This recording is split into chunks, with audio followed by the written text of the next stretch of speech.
We had the privilege at Hidden Well Farms to be a part of the live nativity scene this year.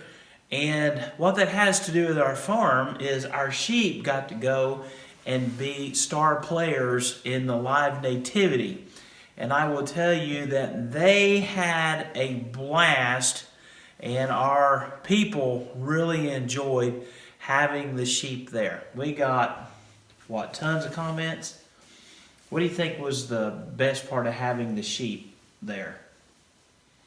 Well, it's part of having a live nativity. You have something live. Very true, very true. But Susan bottle raised two of the sheep that we took, and literally they just would follow her anywhere that she would go. It's like, go back here, Mama. It is pretty awesome. So really enjoyed having the sheep in the live nativity, and so we'd like to show you that right now. So I've got some pictures and some video and even a little drone footage that we took of the live nativity. So I want to show that to you, and then we'll come back because we want to talk about the rest of the story.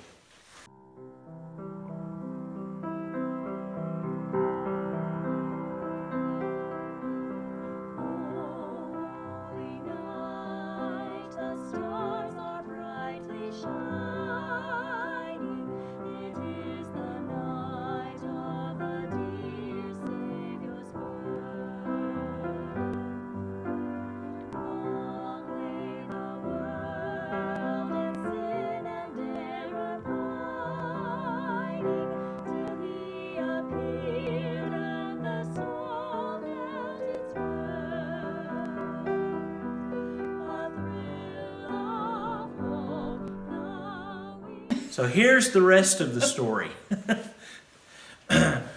One of our sheep, French braid, when we took her to the live nativity on Friday, and she was there Friday, and then I had them hunkered down at the house and shelter, and we fed and watered them there, and then they went back Saturday, and then Saturday night we brought them back, and they stayed in the mobile housing unit, if you would. And there was Kindred Spirit, Charcoal, Noggin, French Braid, and Co-Star that were there. When we brought them back Sunday afternoon to the farm, French Braid was obviously not feeling well. She didn't want to get off the trailer. And then when she did get off the trailer, she had her head down. Everybody else ran into the field, immediately started eating and grazing. And she kind of walked in when I goosed her, and then she just went over and stood by the fence. And I told Susan, she is not feeling well. So we watched her, for maybe 2 hours? She had a lot of snacks. And one of the snacks that she had was a potted plant of some nature. It was dead. Chrysanthemums. Yeah, probably. And they also drank all of the water off of the concrete. Even though they had fresh bucket water, they would go over and lap up the water out of the parking lot. We had lots of sweet feed. Lots of corn, lots of pumpkin. A couple of horse treats. Almost some Doritos. Yeah, I didn't let her have any Doritos. She had about everything else, though. But, plus the stress of being there. So it was obvious after a couple of hours of watching her, she was still off by herself. And so Susan and I, we didn't want to let that go. We just immediately jumped on that. And so we treated her with some antibiotics and some other things. And I'm going to go over that here in just a second. And after we treated her, we came back Monday, and she still wasn't feeling good. So I had my farmhand give her some more probiotics and another anti-inflammatory. But Tuesday, she still wasn't feeling good. And we ended up bringing her to the barn Tuesday afternoon. took her temperature, and she's been running between 105 and 106 body temp. But she's been eating, and she seems to slowly be getting better. She's still in the barn, but today we also noticed that one of our other sheep, Free Radical, wasn't feeling very good. And so Completely unrelated. yeah, totally unrelated, but she wasn't feeling good. Brought her up, and she was running a fever of 104. And so they're both here in the barn. Some of the things that we considered, it could have been enterotoxemia. Enterotoxemia is where their gut gets all messed up, and we do vaccinate against Clostridial C, D, and also tetanus. That is one of your core vaccines in sheep and goats. But enterotoxemia, with all of the crazy things that she ate, was a big priority on her.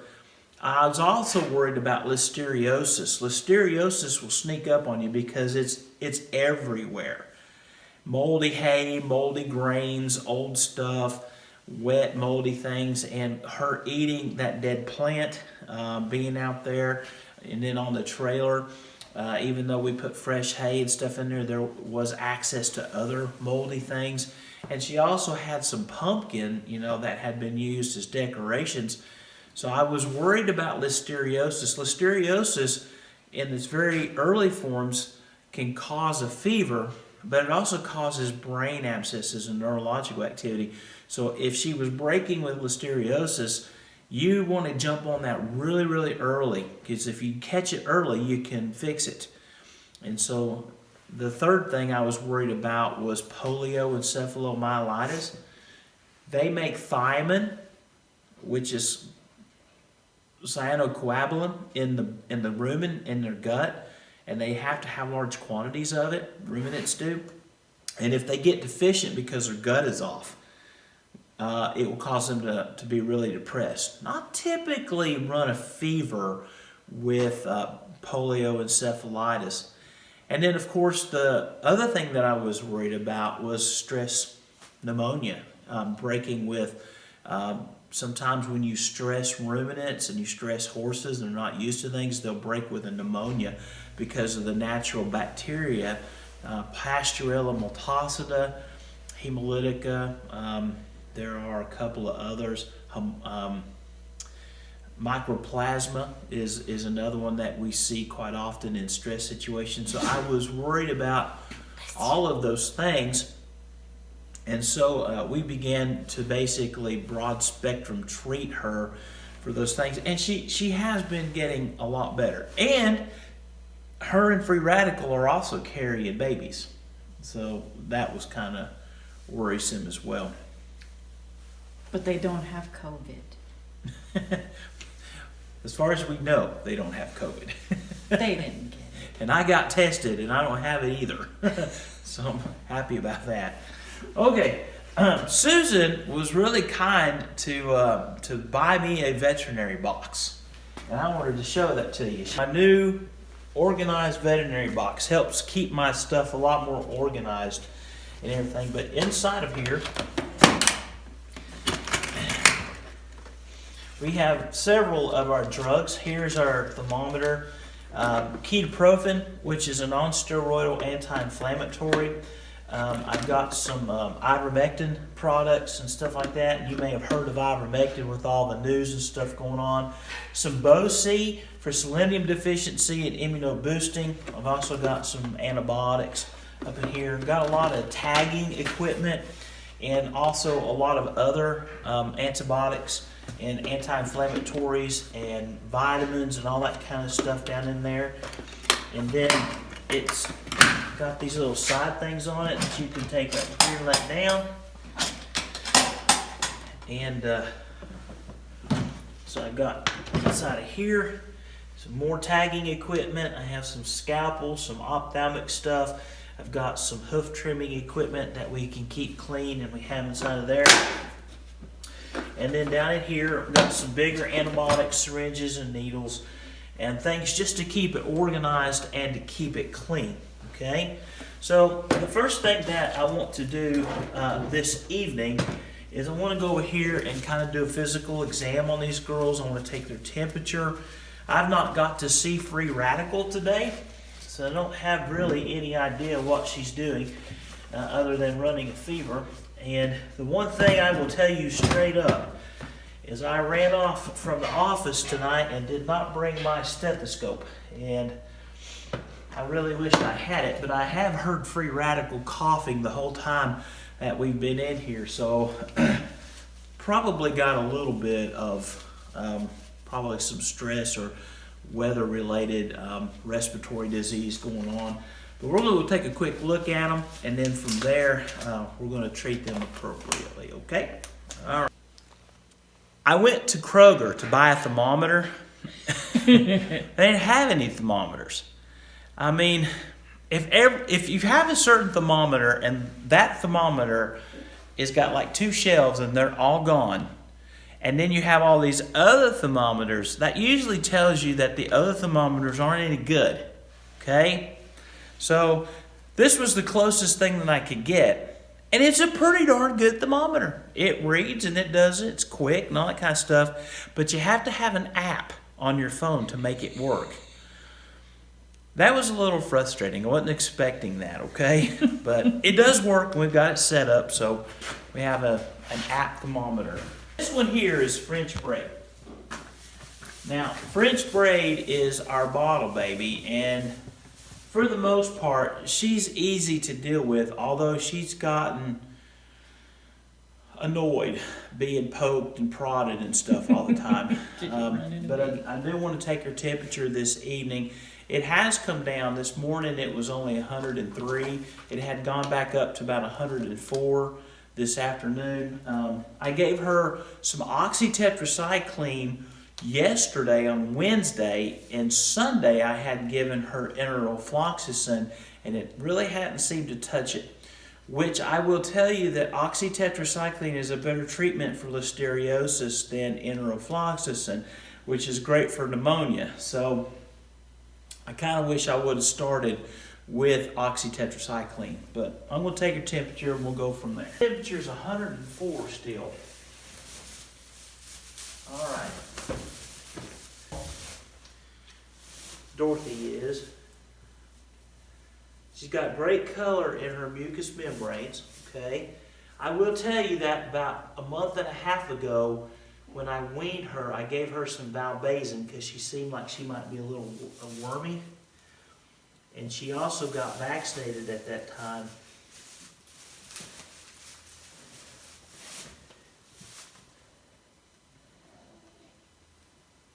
She's got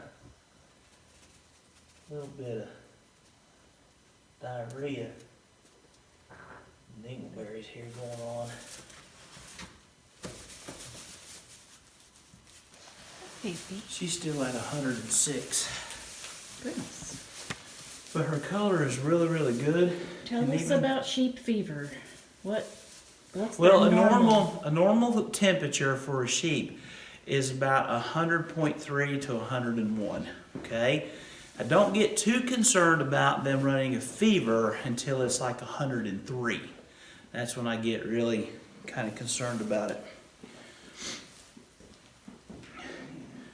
You have me blocked in. You want to leave? Well, I'd like to clean this off and get some drugs. You used to be fat, and you didn't get cold. No, you're cold. You can sleep in here tonight. You do that?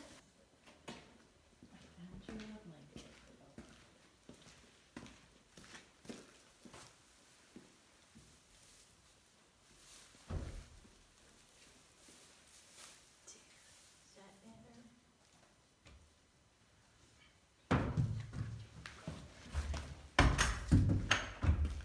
Okay, so Dorothy here, the small one, she's not had antibiotics or anything before. I'm going to actually keep her stool that I collected when I took her temperature, and I'm going to test that for coccidia in the morning when I get back to the office. It's an intestinal parasite that young sheep and goats are very susceptible to. She's not anemic, Okay, so I'm not too worried about coccidia, but she does have a touch of loose stool, and I want to see what's going on there. But what I'm going to do is I'm going to treat her for her fever. I'm going to give her some oral meloxicam. Now, there is no approved non-steroidal anti-inflammatory other than IV Banamine, but Amduca allows us, when medically necessary, to use what we need to use in a responsible manner. So just as she was a dog or a human, the dose for meloxicam is the same. So I'm going to treat her. She's about 30 pounds, maybe 35 pounds. And so I'm going to treat her like that, okay? But I'm also going to give her some Bo-C. I'm going to give her a cc of Bo-C. B vitamins, which contains a lot of thiamine. It's a B fortified with a high dose of thiamine. B vitamins are water soluble. You can't really overdose them unless you give it IV. If you give it IV and give it too fast, it being an acid, you can stop the heart. There's no coming back from that, okay? But I'm not going to do that. I'm just going to give it to her in the muscle, and her body will sort it out itself, okay? And I'm also going to give her 5 cc's of oxytetracycline, which is now the high end of Oxytet, because the normal dose is 4.5 cc's per 100 pounds. And so, yeah, so I'm going to give her double the dose, which is 9 cc's per 100 pounds. I'm going to give her 5 cc's, but that little bit higher dose in her will help with pneumonia, as well as some enterotoxemia if she's got that, things of that nature. And then we'll see how they both respond to a fever with the meloxicam. I've been using ketoprofen, and it's great pain anti-inflammatory medication, but it just doesn't seem to be knocking the fever in these guys very much, okay? So I don't want to try to make them feel better, but I also want to try to get them lined out, okay? So that's the treatment regimen for this evening. She says, we? This tastes good. You won't mind this. When you're orally dosing a sheep, just go slow.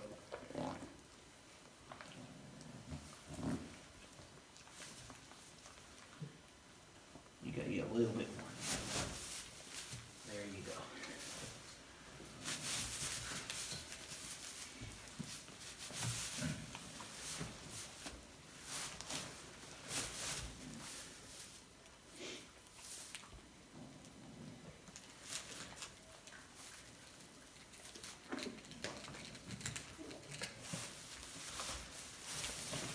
Are you eating my syringe?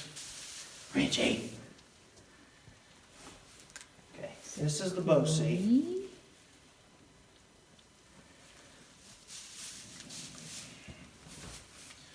This is the B vitamins.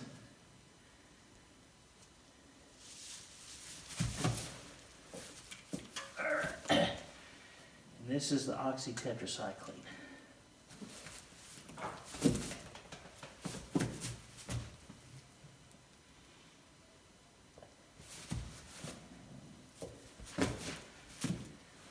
And yes, I did just give that under the skin.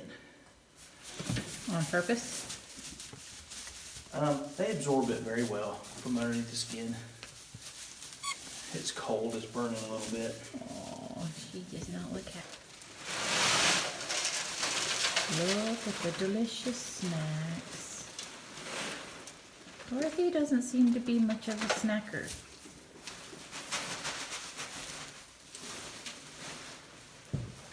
Oh, well, if you'll deliver it right to my face, I'll eat it.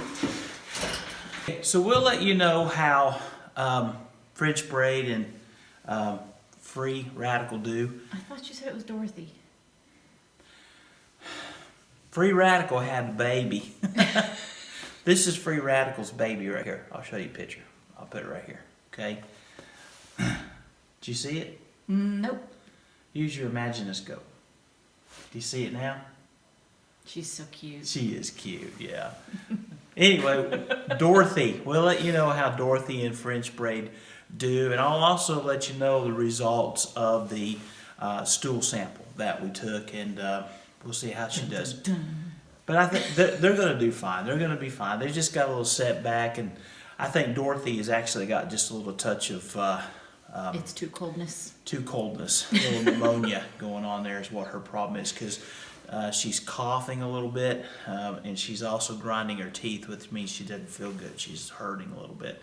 So we've got her some pain medication and some anti-inflammatories and stuff, and we'll let you know how it goes. Now, one last thing I want to cover is that there's meat withdrawal on these products, okay? So there's no way that if something happened that we would sell either one of these animals for meat or to anybody else for at least 30 days.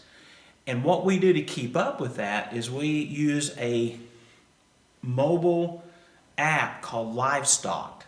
There's also a web version. And there is a web version, but we keep track of everything. And we get behind on it and we have to go back and stuff, but we do our best. We really do try to make sure that we record every single thing that we do. And man, that has come in really, really handy when you go to sell an animal and you can't remember its pedigree, if you want to remember last time you treated its hoof. But where we really found it is when we tried to make decisions about who to keep and who not to keep. When you got so many sheep, when you got 100, 150 sheep out there, and you're trying to remember who milked and who didn't milk, and and who had mastitis, which one had bad feet, who did we have to treat 100 times for this, that, and other, and you're trying to improve your genetics, those records become super invaluable. And so if you're not keeping good records on your sheep, you must do that. If you don't have good records on your cattle or your rabbits or your turkeys, whatever you're raising, you really need to keep some form of records. Unless you're Einstein and have a memory like our son Alan, and then, Or you only have 3. Or you only have 3. If you only have 3, maybe you'll be all right, okay? But for us, you want to say anything about Livestock? You want to promo it or anything? Well, Livestock keeps adding species. When we first started, I had to put all of our rabbits in as chickens, and now they actually have rabbits, and that's nice. And they have a Facebook page, and I go in and message, and I say, hey, it'd be really nice if you'd add a lion head, and they did. And so there's little things that they'll do. But we came up with our own little trick on this last time that we worked the sheep. Instead, we don't really care what color the ear tags on our sheep are, because all the girls we use orange and all the boys we use blue, and we just know that. So we turned all of our sheep's ear tags green, unless they had bad feet, and then we would change it to orange or to yellow. To yellow. And then if they have another strike against them, we turn it to orange. And then if they've done red. so many things that we just need to get rid of them, then we turn it to red. It kind of helps at a glance when you're looking down your flock and you're about to work them. You say, okay, well, if this one's better, its feet are better or whatever, I might raise its level up to a better. From a yellow to an orange. Well, orange is worse. The closer to red, the worse. Well, that's why I said from yellow to orange. Yellow to orange is worse. Yeah, that's what I said. If you wanted to move it up towards red. Oh, well, I was thinking up towards green, so. Up towards green, okay. Anyway. It's like the plus and the minus on the batteries. I never Yeah. know if that means put it in or have it up. Well, some of those are confusing. Some people actually use the ear tags themselves to track that. They'll notch them every time the sheep gets a strike, but then you can't unnotch the tag if whatever the problem was resolves. So if you notched it because of bad feet and then the feet are now better and doing great and you don't have any more problems, you can't really remove that strike against them. Whereas using some system like the color of their ear tag that isn't really true, but it works for us. You can change that. Livestock, we actually, there's a free version of it, but we actually subscribe to the premium version of it. Because we have so many animals. Because we have so many and animals. We want to do pictures. And pictures. We like to do all that stuff. Well, it's like $10 a year. Oh, it's more than that. Okay, it's not expensive to subscribe comparatively to some of the other programs. Oh gosh, yeah. But there is one downfall to or strike again. I don't know how to say it proper. There's one thing I don't like about livestock is if you don't have an internet connection, it won't work.